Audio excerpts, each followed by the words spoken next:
أعوذ بالله من الشيطان الرجيم بسم الله الرحمن الرحيم اللهم صل على محمد وعلى آل محمد كما صليت على إبراهيم وعلى آل إبراهيم إنك حميد مجيد اللهم بارك على محمد وعلى آل محمد كما باركت على إبراهيم وعلى آل إبراهيم إنك حميد مجيد۔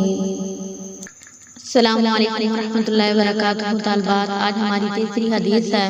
اس حدیث میں ہم مجلس کے آداب پڑھیں گے۔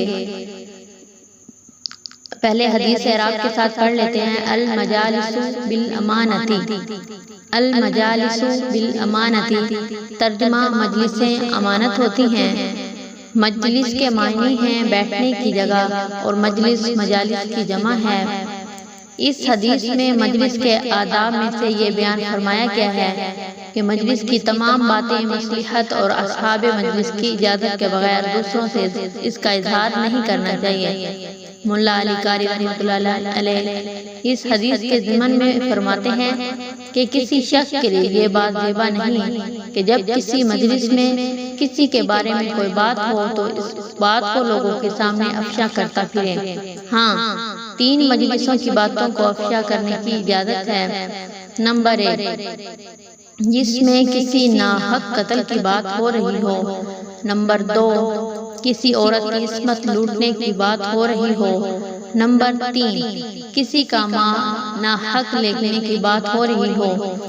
اس میں حکم ہے کہ ان کے متعلقہ لوگوں کو فوراً آگاہ کر دے تاکہ وہ اپنے آپ کو بچا لیں۔ شیخ عبدالحق محدث دہلوی رحمۃ اللہ علیہ فرماتے ہیں کہ اس مجلس کی بات بھی افشا کریں جس میں دین یا قوم کو نقصان پہنچانے کی گفتگو ہو رہی ہو۔ 2 لوگ بیٹھے آپس میں باتیں کر رہے ہیں اور وہ یہ نہیں چاہتے کہ ان کے درمیان جو گفتگو ہو رہی ہے وہ ہمارے یہاں سے کسی تیسرے بندے کو پتہ چلے، تو جو سننے والا ہے اس کو چاہیے کہ اس کی راز کی حفاظت کرے، کسی دوسرے کو نہ بتائے۔ اگر اس کی راز کی حفاظت نہیں کرے گا، اس کی بات کسی اور کو بتا دے گا، تو سمجھو کہ اس نے اس کے عیب سے پردہ ہٹایا، کیونکہ اللہ تعالیٰ تو عیب پر پردہ ڈالنے والے ہیں۔ اگر کہیں دینی مجلس ہو رہی ہے تو ہمیں چاہیے کہ پھر ہم جو ہے دین کی بات کو آگے پھیلائیں، کیونکہ شیطان جو ہے وہ ہمارے ساتھ ہوتا ہے اور شیطان نہیں چاہتا کہ ہم دین کی بات کو خود بھی عمل کریں اور دوسروں تک پہنچائیں۔ تو ہمیں چاہیے کہ اگر دین کی بات ہو رہی ہے تو وہ اس کو ہم نے آگے پہنچانا ہے۔ اور ہاں، اگر کسی مجلس میں کسی کے قتل کے بارے میں بات ہو رہی ہے تو بھی ہم نے اس شخص کو آگاہ کرنا ہے تاکہ وہ اپنی حفاظت کے اقدامات کر سکے، دل میں نہیں رکھنا۔ اور یہ حدیث جو ہے مشکات میں باب الحذر والثانی فی الامور صفحہ نمبر 430 پر موجود ہے۔ آئندہ اب ہم نے یہی کوشش کرنی ہے کہ ہم نے مجلس کی باتیں جو امانت ہے ہمارے پاس وہ آگے لوگوں تک نہیں پہنچانی، لیکن دین کی بات کو ہم نے زیادہ سے زیادہ لوگوں تک پہنچانا ہے۔ اللہ تعالیٰ سے دعا ہے کہ اللہ تعالیٰ ہمیں حدیث پڑھنے اور پڑھانے اور اس پر عمل کرنے کی توفیق عطا فرمائے۔